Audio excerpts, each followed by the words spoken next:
Pabrik tekstil Surya Lestari berdiri megah di tepi kota kecil yang sepi. Bangunannya sudah berumur lebih dari 20 tahun, tapi masih digunakan untuk produksi karena hasilnya dianggap berkah. Orang-orang di sekitar percaya, dulu pabrik itu dibangun di atas lahan bekas kuburan tua yang tidak pernah dipindahkan. Tapi rumor itu hanya dianggap cerita rakyat, sampai akhirnya peristiwa itu terjadi. Malam di pabrik selalu terasa panjang. Suara mesin berderak, kain berputar di roda besar, dan dengungan kipas tua menjadi musik malam bagi para buruh lembur. Di antara mereka ada seorang perempuan bernama Rani, wanita muda berwajah lembut yang dikenal paling rajin dan tidak pernah membantah perintah.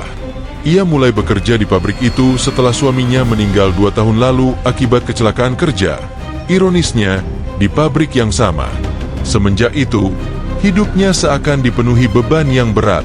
Tapi Rani tetap tersenyum, menahan segala duka demi 2 anaknya di rumah. Namun dalam beberapa bulan terakhir, sesuatu berubah. Rani mulai sering melamun. Matanya kosong memandangi langit-langit pabrik, seolah melihat sesuatu yang tidak bisa dijelaskan. Teman-temannya memperhatikan hal itu, tapi setiap ditanya, ia hanya menjawab pelan, "Aku cuma capek, mungkin." Suatu malam, Rani dipanggil oleh Pak Herman, pemilik sekaligus pimpinan tertinggi pabrik. Lelaki parubaya yang disegani, namun banyak yang diam-diam membencinya. Di depan publik, ia tampak dermawan dan tegas, tapi di balik itu tersimpan sisi gelap yang hanya diketahui beberapa orang. Ketika malam itu tiba, lampu di kantor atas masih menyala meski waktu sudah menunjukkan lewat tengah malam. Rani terlihat melangkah pelan ke arah ruangan itu. Rekan kerja yang melihat hanya bisa berbisik-bisik. Tak ada yang tahu apa yang terjadi di dalam ruangan tersebut. Yang pasti, Rani tidak pernah keluar lagi malam itu.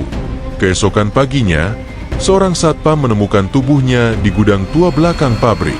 Tubuh Rani kaku dengan mata terbuka lebar, menatap kosong ke arah langit-langit yang retak. Di dekat tubuhnya terdapat bunga melati yang layu dan bekas kain robek yang anehnya bukan dari bahan pabrik. Polisi menyebut kematiannya sebagai kecelakaan, mungkin terjatuh dari tangga saat bekerja. Tapi bagi para pekerja, penjelasan itu terdengar mengada-ada. Sejak kematian Rani, pabrik berubah menjadi tempat yang tak tenang. Mesin-mesin sering berhenti mendadak tanpa sebab. Lampu-lampu padam sendiri meski aliran listrik stabil. Suara aneh mulai terdengar dari arah gudang, tempat tubuh Rani ditemukan. Kadang terdengar seperti langkah kaki, kadang seperti seseorang menangis tertahan. Suatu malam, Siti, rekan kerja Rani, nekat lembur karena pesanan sedang banyak. Saat sedang memotong kain, ia mendengar suara lembut di belakangnya. "Siti." Ia menoleh cepat. Tak ada siapapun, tapi aroma melati tiba-tiba memenuhi ruangan. Ia tertegun. Rani selalu memakai minyak melati setiap hari. Siti ketakutan, menjatuhkan gunting dari tangannya, lalu lari terbirit-birit meninggalkan pabrik. Kabar itu menyebar cepat. Dalam waktu seminggu, hampir setengah pekerja mengajukan cuti. Tapi Pak Herman tetap bersikeras pabrik harus beroperasi. "Jangan percaya tahayul," katanya keras. Rani sudah tenang, tidak ada yang perlu ditakuti. Namun kata-kata itu seolah justru memancing sesuatu yang tersembunyi lebih dalam. Sejak malam itu, Pak Herman mulai diganggu. Awalnya hanya suara langkah di lorong depan kantornya. Saat ia membuka pintu, tak ada siapapun. Lalu muncul aroma melati yang makin lama makin kuat setiap malam. Kemudian, suara itu datang, pelan, lembut, seperti bisikan di telinga. "Pak, kenapa Bapak diam saja?" Pak Herman terdiam. Keringat dingin membasahi tengkuknya. Ia menatap sekeliling ruangannya yang gelap. "Saya belum tenang, Pak." Suara itu lagi, sekarang dari belakang. Ia berbalik cepat, tapi hanya menemukan kursi kerja yang bergoyang perlahan, seolah seseorang baru saja duduk di sana. Pak Herman menelan ludah. "Siapa di sana?" serunya dengan suara bergetar. Tak ada jawaban. Namun tiba-tiba, di kaca jendela kantornya, ia melihat pantulan sosok perempuan berdiri di belakangnya. Rambut panjang terurai, wajah pucat, mata hitam kelam tanpa bola mata, dan senyum tipis yang membuat darahnya berhenti mengalir. Lampu padam seketika. Suara bisikan berubah menjadi jeritan panjang yang memekakan telinga. Lalu, sunyi. Saat lampu menyala lagi, ruangan kembali kosong.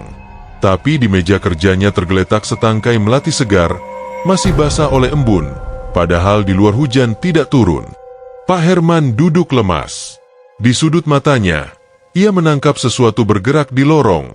Samar, tapi pasti. Bayangan perempuan itu perlahan menghilang di ujung jalan menuju gudang tempat Rani ditemukan. Malam itu menjadi awal dari teror panjang yang menunggu. Setelah malam itu, suasana pabrik berubah sepenuhnya. Siang hari, semuanya tampak normal. Pekerja datang, mesin berdengung, dan kain keluar dari jalur produksi seperti biasa. Tapi begitu senja tiba, hawa di dalam gedung berubah. Udara terasa lebih dingin dari biasanya, dan angin yang masuk dari jendela pecah membawa suara-suara aneh seperti bisikan samar yang datang entah dari mana. Para buruh mulai enggan lembur. Bahkan yang paling berani pun kini pulang sebelum matahari tenggelam. Mereka bilang, setiap kali malam turun, arwah Rani berkeliaran di lorong produksi, tempat ia dulu paling sering bekerja. Ada yang melihat bayangan putih berjalan di antara mesin, ada pula yang mendengar suara isak tangis disertai aroma melati yang menusuk hidung. Namun pabrik tak bisa berhenti. Pesanan menumpuk, dan Pak Herman memaksa agar produksi tetap berjalan. Ia bahkan mengancam akan memotong gaji bagi siapapun yang menolak lembur. Akhirnya, beberapa buruh terpaksa tinggal, termasuk Budi, kepala shift malam yang dikenal keras kepala. Malam itu, mereka bekerja bertiga di ruang produksi utama. Lampu neon di langit-langit bergetar lemah, memantulkan bayangan mesin yang tampak seperti makhluk raksasa diam. Saat waktu menunjukkan pukul 11 malam, tiba-tiba salah satu mesin bergetar keras dan berhenti beroperasi. Budi mendekat untuk memeriksa. Tangannya menggenggam senter, sementara dua rekannya berdiri agak jauh, enggan mendekat. Mungkin mesinnya korslet, gumamnya. Namun, begitu ia menunduk, senter di tangannya berkedip. Di pantulan baja mesin itu, terlihat bayangan seorang perempuan berdiri di belakangnya. Rambut panjang terurai, wajah samar, dan mata hitam pekat seperti lubang tak berdasar. Budi sontak menoleh, tapi tak ada siapapun di sana. Udara mendadak membeku. Saat ia kembali menatap mesin itu, senter padam sepenuhnya. Dalam gelap, suara lembut terdengar, nyaris menyentuh telinganya. "Budi, tolong aku!" Jeritannya menggema ke seluruh ruangan. Dua rekannya langsung lari terbirit-birit keluar gedung, sementara Budi jatuh terduduk. Saat lampu akhirnya kembali menyala, di lantai dekat mesin terlihat bekas jejak kaki basah, menuju ke arah gudang tua tempat Rani ditemukan dulu. Keesokan harinya, seluruh pekerja menolak masuk. Pabrik nyaris lumpuh. Tapi Pak Herman tetap keras kepala. Ia marah besar dan menyalahkan semua orang karena menuruti tahayul. Untuk membuktikan bahwa semua itu hanya halusinasi, ia memutuskan untuk tinggal lembur sendirian malam itu. Hujan turun deras malam itu. Pabrik tampak sunyi dan gelap kecuali lampu kecil di ruang utama. Pak Herman duduk di meja kerjanya dengan secangkir kopi, berusaha membaca laporan keuangan. Namun setiap beberapa menit, ia merasa seperti sedang diperhatikan. Suara tetesan air dari atap terdengar seperti langkah kaki. Sesekali, kaca jendela bergetar meski angin tak begitu kencang. Pukul 12:15, suara mesin tua tiba-tiba berputar sendiri. Padahal semua saklar sudah dimatikan. Pak Herman bangkit dari kursinya, berjalan perlahan ke arah suara itu. Setiap langkah terasa berat, dan udara di sekeliling semakin dingin hingga napasnya tampak seperti uap tipis. Di ujung lorong, di antara deretan mesin besar, berdiri seseorang. Rambut panjang menutupi wajahnya, tubuhnya kaku, dan pakaiannya tampak sama seperti seragam pekerja pabrik. Pak Herman berhenti beberapa meter di belakangnya. "Siapa itu?" Suaranya gemetar. Sosok itu tak menjawab, tapi perlahan menoleh, memperlihatkan wajah pucat membiru dengan mata kosong yang menatap lurus padanya. Pak Herman terpaku. Itu wajah Rani. Tanpa sadar, ia mundur beberapa langkah. Tapi setiap kali ia melangkah mundur, sosok itu justru maju. Tubuhnya seolah melayang tanpa suara. Gaunnya berkibar lembut seperti tertiup angin yang datang dari arah yang salah. "Pak," suara itu lirih. "Saya belum bisa pergi." "Jangan mendekat," seru Pak Herman ketakutan. "Saya belum bisa tenang, Pak." Lampu di langit-langit meledak satu persatu. Ruangan gelap gulita. Dalam gelap, terdengar suara tangisan. Lalu tawa pelan yang perlahan berubah menjadi jeritan melengking panjang. Pak Herman menutup telinganya. Tapi suara itu seolah berasal dari dalam kepalanya sendiri. Ketika penjaga keamanan datang keesokan paginya, mereka menemukan Pak Herman tergeletak pingsan di lantai ruang produksi. Di sekeliling tubuhnya, lantai penuh dengan bekas tapak kaki basah dan serpihan melati putih yang berserakan seperti bunga tabur di makam. Setelah kejadian itu, kabar menyebar cepat. Semua pekerja berhenti datang. Pabrik ditutup sementara, tapi warga sekitar mulai mengeluh karena setiap malam dari arah gedung tua itu terdengar suara perempuan menangis diselingi bisikan memanggil nama seseorang. Orang-orang bilang, itu suara Rani yang belum tenang. Ia mencari keadilan yang tidak pernah ditegakkan. Dan sampai bos yang menyebabkan kematiannya mengakui dosanya, arwah itu takkan pernah pergi. Malam berikutnya, penjaga malam yang baru melapor mendengar suara ketukan dari ruang produksi. Ketika ia menyalakan senter, tulisan samar muncul di kaca kantor dengan embun malam. "Aku belum selesai." Dan di ujung lorong, aroma melati kembali merebak. Sudah 2 minggu sejak kejadian yang menimpa Pak Herman di ruang produksi. Meski pabrik ditutup sementara, suasana di sekitar bangunan itu tetap terasa mencekam. Warga yang melintas di malam hari mengaku mendengar suara tangisan perempuan di dalam. Bahkan beberapa orang bersumpah melihat bayangan putih berdiri di balik jendela lantai 2, menatap jalan dengan mata kosong. Pak Herman sendiri sejak malam itu tak lagi datang ke pabrik. Ia jatuh sakit, demam tinggi, disertai mimpi buruk yang datang setiap malam. Istrinya bercerita bahwa suaminya sering terbangun sambil menjerit, memohon ampun pada seseorang yang tak terlihat. Kadang ia berteriak nama Rani, kadang hanya menangis tanpa suara. Suatu malam, Andi, salah satu mandor pabrik yang masih tinggal di dekat sana, didatangi oleh warga. Mereka mengeluh karena lampu di pabrik sering menyala sendiri di tengah malam, padahal listrik sudah lama dimatikan. Andi tidak percaya hal-hal gaib, jadi ia memutuskan untuk memeriksa sendiri. Ia membawa senter, kunci cadangan, dan niat untuk membuktikan bahwa semua itu hanya efek listrik rusak. Saat memasuki gerbang, udara terasa aneh, dingin, tapi bukan dingin biasa. Langit mendung, dan angin berhembus membawa bau melati samar yang terasa menusuk hidung. Pintu depan pabrik berderit saat dibuka.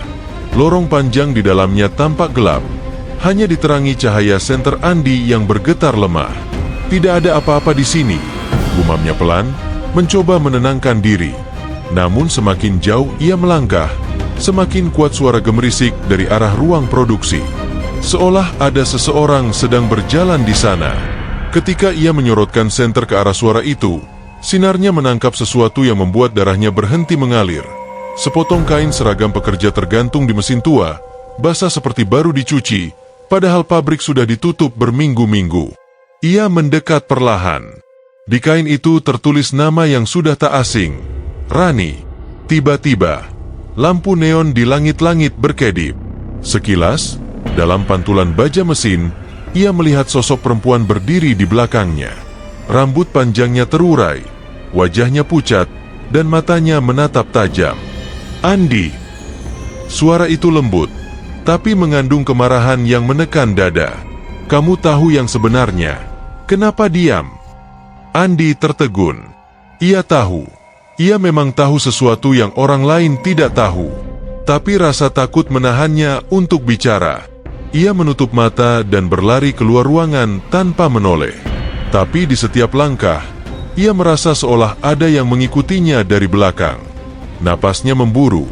Dan ketika akhirnya berhasil keluar dari gedung, aroma melati itu masih menempel di kulitnya. Malam itu, Andi tidak tidur.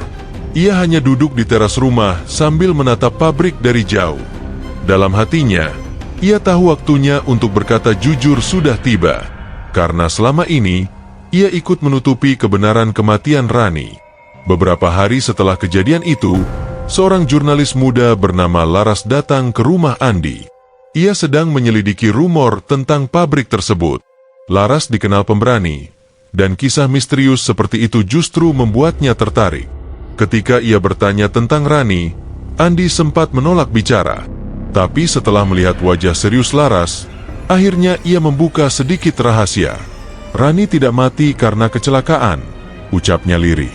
Ada sesuatu yang lebih gelap dari itu. Laras menatapnya dalam diam. Pak Herman.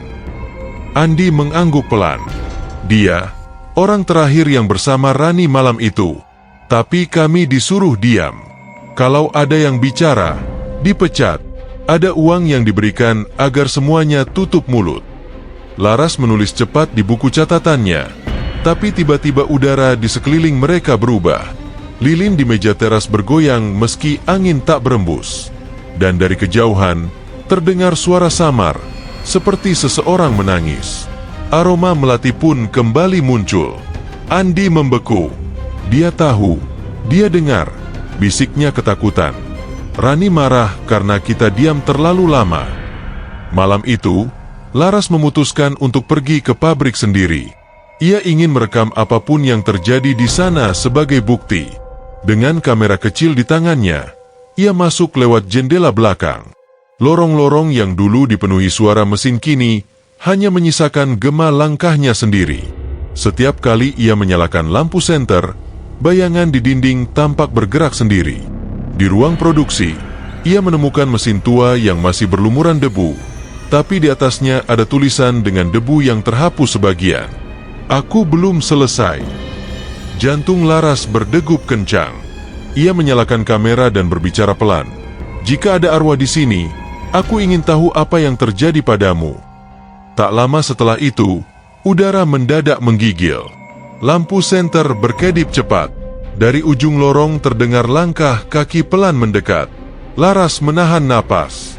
Dalam kegelapan, sesosok perempuan muncul. Rambutnya menutupi sebagian wajah, kulitnya pucat seperti lilin, dan matanya penuh kesedihan. Mereka menutupi semuanya. Tolong aku. Laras hampir menjatuhkan kameranya. Tapi sebelum sempat bergerak, sosok itu hilang begitu saja, meninggalkan setangkai melati di lantai. Keesokan harinya, rekaman dari kamera Laras menunjukkan sesuatu yang tak masuk akal. Ketika sosok itu muncul, suhu di ruangan turun drastis hingga lensa kamera berembun, dan suara isak tangis terdengar jelas dari arah yang tak ada siapapun. Kini, semua orang mulai sadar. Rani bukan hanya ingin menakuti, ia ingin kebenaran diungkap. Dan mereka yang menutupinya akan satu persatu didatangi. Malam di kota kecil itu kembali sunyi. Tapi di arah timur, tempat pabrik Surya Lestari berdiri, langit tampak berbeda. Awan tebal berputar di atas atapnya seperti pusaran hitam yang tak kunjung berhenti. Warga sekitar sudah lama menghindari daerah itu. Tidak ada lagi yang berani lewat, bahkan sekadar melintas di depan pagar besinya. Mereka bilang, setiap kali malam turun, dari dalam gedung terdengar suara mesin yang menyala sendiri dan nyanyian lembut perempuan, seolah sedang meninabobokan seseorang di dunia lain. Sementara itu, Pak Herman semakin memburuk. Tubuhnya lemah, wajahnya pucat, dan matanya tampak cekung seperti orang yang tak tidur berminggu-minggu. Ia sering berbicara sendiri, memohon agar dia mau memaafkannya. Dokter tak menemukan penyakit fisik apapun. Kata mereka, hanya kelelahan dan tekanan batin. Tapi istrinya tahu, ada sesuatu yang jauh lebih gelap dari sekadar stres. Setiap malam, suara tangis perempuan terdengar dari kamar kerjanya, padahal tak ada siapapun di sana. Suatu malam, dalam keadaan setengah sadar, Pak Herman mendengar langkah kaki dari arah ruang tamu. Ia memanggil istrinya, tapi tak ada jawaban. Saat ia membuka mata, Di kursi depan tempat tidurnya sudah duduk sosok perempuan dengan rambut panjang menutupi wajah. Gaunnya basah, dan aroma melati memenuhi ruangan. "Pak," suaranya lembut namun dingin. "Bapak masih ingat saya?" Pak Herman berteriak, tapi suara itu tidak keluar. Tubuhnya kaku. Sosok itu perlahan menoleh, memperlihatkan wajah pucat membiru dengan mata penuh luka. "Kenapa Bapak biarkan saya sendirian waktu itu?" "Saya minta maaf," isaknya. "Terlambat, Pak. Sekarang, semua akan merasakan yang saya rasakan." Seketika lampu kamar padam. Ketika istrinya datang beberapa menit kemudian, Pak Herman sudah tak sadarkan diri. Di lantai dekat tempat tidurnya berserakan kelopak melati segar dan bekas jejak kaki basah yang menuju ke jendela. Keesokan paginya, berita itu menyebar cepat. Laras, sang jurnalis, datang ke rumah Pak Herman untuk mencari tahu lebih banyak. Tapi keluarga menolak wawancara. Hanya asisten rumah tangga yang dengan gemetar berkata pelan. Setiap malam beliau berbicara dengan seseorang yang tak terlihat. Katanya, Rani belum mau pergi. Laras makin yakin bahwa ada kebenaran besar yang tersembunyi. Ia kembali menemui Andi untuk melanjutkan penyelidikan. Tapi ketika tiba di rumahnya, Andi sudah tak ada. Rumahnya kosong. Hanya ada bau melati menyengat dan jejak kaki basah di teras. Warga bilang semalam mereka mendengar jeritan keras dari dalam rumah, lalu sunyi. Pagi harinya, pintu rumah terbuka lebar tapi tak ada siapapun di dalam. Di tengah kepanikan itu, Laras memutuskan untuk kembali ke pabrik. Kali ini ditemani dua orang warga yang bersedia menemaninya. Mereka membawa kamera dan alat perekam suara untuk merekam semua yang terjadi. Malam turun pelan, dan gedung tua itu kembali menelan mereka dalam keheningan yang berat. Begitu melewati gerbang, mereka langsung disambut udara dingin menusuk tulang. Lorong-lorong panjang tampak seperti labirin kegelapan. Saat mereka menyalakan lampu, tampak bayangan samar bergerak di dinding. Cepat, seperti seseorang berlari menjauh. "Jangan panik," kata Laras mencoba tenang. "Terus rekam." Mereka berjalan menuju ruang produksi utama.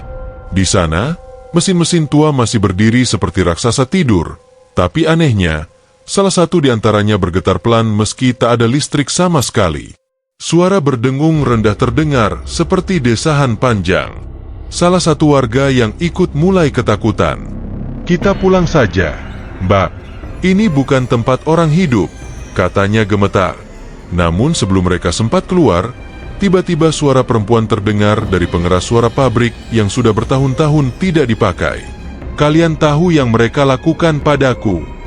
Suara itu pelan, tapi mengandung kemarahan yang membuat jantung mereka berdegup kencang. "Mereka semua harus tahu." Laras menatap alat rekamannya. Jarum indikator suara bergerak liar. Di layar kamera terlihat bayangan putih melintas cepat di belakang mereka. Ketika ia menoleh, sosok itu sudah berdiri di tengah ruangan. Tubuhnya bergetar seperti kabut, wajahnya setengah remuk, dan matanya menatap lurus padanya. "Katakan pada mereka. Katakan bahwa aku tidak jatuh." Seketika semua lampu menyala bersamaan. Mesin-mesin bergerak sendiri, berputar liar mengeluarkan suara mengerikan. Udara bergetar. Laras berteriak memanggil dua rekannya, tapi suara mereka tenggelam oleh raungan mesin. Salah satu warga terlihat terseret oleh bayangan hitam ke arah gudang belakang, lalu hilang begitu saja. Laras lari ke pintu keluar, tapi lorong pabrik berubah seperti tak berujung. Setiap kali ia menoleh, bayangan perempuan itu mengikuti, semakin dekat. Nafasnya berat, tubuhnya gemetar, namun suara itu masih terus terdengar di telinganya. "Katakan kebenaran, Laras. Katakan pada dunia." Tiba-tiba semuanya berhenti. Mesin diam, lampu padam, dan dalam gelap, hanya terdengar isak pelan dan langkah kaki menjauh. Ketika Laras sadar, ia sudah berada di luar pabrik. Pagi baru menyingsing. Kamera di tangannya masih menyala, tapi semua rekaman malam itu rusak. Hanya tersisa satu potongan gambar. Sosok perempuan berdiri di depan mesin dengan tangan terulur, menunjuk ke arah kantor Pak Herman. Hari itu juga, Berita besar meledak. Laras menulis laporan tentang dugaan pelecehan dan pembunuhan di pabrik Surya Lestari. Ia menyebutkan bahwa semua bukti mengarah ke Pak Herman dan beberapa staf lama yang ikut menutupi kejadian itu. Namun anehnya, setiap orang yang membaca berita itu mengaku mencium aroma melati samar dari kertas koran, seolah arwah Rani hadir menyaksikan. Dan malam harinya, ketika Laras memutar kembali rekaman suaranya, ia mendengar sesuatu yang tak pernah ia ucapkan sendiri. Suara perempuan berbisik pelan di akhir file audio. "Terima kasih, Mbak Laras. Sekarang aku bisa tenang." Tapi sesaat kemudian, suara itu berubah. Tapi mereka belum semuanya membayar. Dan aroma melati memenuhi kamarnya lagi. Sejak berita tentang pabrik Surya Lestari tersebar luas, kota kecil itu mendadak menjadi buah bibir. Wartawan datang silih berganti, mencoba mencari tahu lebih dalam tentang kematian Rani dan misteri yang menyelubunginya. Namun tak satu pun berani terlalu lama berada di dekat gedung tua itu. Mereka bilang, setiap kali seseorang mendekat ke area pabrik, suhu tubuh mendadak turun, napas terasa berat, dan aroma melati muncul begitu saja di udara. Sementara itu, Pak Herman terbaring di rumah sakit dengan kondisi kritis. Tubuhnya lemah, bibirnya terus bergerak seolah berbicara dengan seseorang yang tak terlihat. Setiap malam ia berteriak-teriak, menjerit menyebut nama Rani dan memohon ampun. Dokter yang berjaga bahkan mengaku mendengar suara perempuan bernyanyi lembut dari dalam kamarnya, padahal saat itu tak ada pengunjung. Suatu malam, saat hujan turun deras, Laras menerima telepon dari perawat rumah sakit. "Bu Laras, Pak Herman memanggil nama Anda," katanya. Dia ingin bicara sebelum terlambat. Dengan ragu, Laras datang. Di kamar perawatan itu, udara terasa berat. Semua alat medis bergetar pelan. Dan di pojok ruangan, bunga melati di vas tampak segar padahal sudah seminggu tak diganti. Pak Herman menatapnya dengan mata cekung yang merah. Kau menulis tentangku," katanya pelan. Laras mengangguk. "Saya menulis apa adanya, Pak. Tentang Rani, tentang malam itu." Air mata lelaki tua itu menetes. Tangannya gemetar. "Aku tidak berniat membunuhnya. Dia datang malam itu karena aku memaksanya lembur sendirian. Dia menolak. Aku marah. Kami bertengkar. Dia jatuh dari tangga. Aku panik. Aku menyuruh Andi menutupinya. Aku takut reputasiku hancur." Laras menatapnya tajam. "Jadi memang benar selama ini Rani tidak mati karena kecelakaan." Pak Herman menangis keras. Suaranya serak seperti batu yang retak. "Aku menyesal, tapi dia tidak mau pergi. Setiap malam dia datang, berdiri di ujung tempat tidurku, menatap tanpa kata." Hujan di luar makin deras. Tiba-tiba, lampu kamar perawatan berkedip. Monitor detak jantung di samping tempat tidur mengeluarkan bunyi tidak normal. Laras berdiri panik. "Pak Herman, tenang." Namun Pak Herman menatap ke arah jendela, matanya melebar ketakutan. Dia datang lagi. Laras mengikuti arah pandangnya. Di balik kaca jendela yang basah oleh hujan, tampak sosok perempuan berdiri diam. Rambut panjangnya menempel di wajah pucatnya, matanya hitam dan kosong. Dalam sekejap, kaca jendela retak dari tengah ke samping, dan suara melodi lirih terdengar dari entah di mana. Lagu Nina Bobo yang dulu sering dinyanyikan Rani untuk anaknya. Monitor jantung berbunyi panjang. Pak Herman berhenti bergerak. Di layar, garis detak berubah menjadi datar. Tapi sebelum petugas medis masuk, Laras melihat sesuatu yang membuatnya terpaku. Senyum tenang di wajah Pak Herman. Di sisi tubuhnya, setangkai melati jatuh perlahan ke lantai. Setelah kepergian Pak Herman, suasana pabrik yang lama terbengkalai perlahan berubah. Warga bilang, tak ada lagi suara tangisan di malam hari. Tak ada lagi bayangan putih di jendela. Aroma melati pun menghilang. Banyak yang mengira arwah Rani akhirnya tenang. Tapi Laras tahu, dendam itu belum sepenuhnya berakhir. Seminggu kemudian, Laras kembali ke pabrik untuk mengambil rekaman terakhir dari kameranya yang tertinggal waktu investigasi. Gedung itu sunyi, tapi entah mengapa, Hawa dingin yang dulu menusuk kini terasa berbeda, bukan menakutkan, melainkan menenangkan. Di ruang produksi, ia menemukan sesuatu yang tak pernah ada sebelumnya. Selembar kain putih tergantung di dinding dengan tulisan tangan samar di atasnya. "Terima kasih, aku sudah bebas." Namun saat Laras berbalik, ia melihat bayangan samar seorang perempuan berdiri di ujung lorong, tersenyum lembut. Bukan lagi wajah menyeramkan yang dulu, melainkan sosok yang damai, memancarkan ketenangan. Ia menunduk pelan, lalu perlahan memudar seperti kabut pagi. Laras menitikkan air mata. Ia tahu Rani sudah pergi ke tempat yang seharusnya. Tapi kisah itu belum berakhir bagi semua orang. Beberapa minggu kemudian, salah satu mantan staf lama pabrik ditemukan tak bernyawa di rumahnya. Polisi menyebutkan penyebab kematian karena serangan jantung mendadak. Namun di kamar tempat pria itu ditemukan, ada kelopak melati berserakan di lantai, dan di dinding tertulis dengan tinta hitam, "Yang lain belum membayar." Kabar itu kembali membuat warga resah. Pabrik Surya Lestari akhirnya diputuskan untuk dihancurkan sepenuhnya. Saat alat berat mulai merobohkan bangunan itu, salah satu operator melihat sesuatu yang membuatnya berhenti bekerja. Di antara debu dan puing, tampak bayangan perempuan bergaun putih berdiri di tengah bekas ruang produksi, menatapnya dalam diam sebelum menghilang bersama angin. Kini, di tempat pabrik itu berdiri, hanya tersisa lahan kosong yang ditumbuhi rumput liar. Orang-orang yang lewat masih enggan menatap terlalu lama. Mereka bilang, di malam tertentu, saat angin membawa aroma melati, terdengar suara lembut berbisik dari arah reruntuhan. Kebenaran tak bisa dikubur selamanya. Laras menulis kisah itu sebagai laporan terakhirnya. Artikel tersebut menutup seluruh penyelidikannya dengan kalimat yang mengguncang pembacanya. Mereka yang mati membawa kebenaran tidak akan diam sebelum keadilan ditegakkan. Dan bagi mereka yang menutupi dosa, tidak ada tempat untuk bersembunyi dari arwah yang menuntut balas. Di akhir artikel, Laras menempelkan satu kelopak melati kering yang ia temukan di tasnya. Entah bagaimana bisa ada di sana. Ia tersenyum kecil dan berbisik pelan. "Tenanglah, Rani.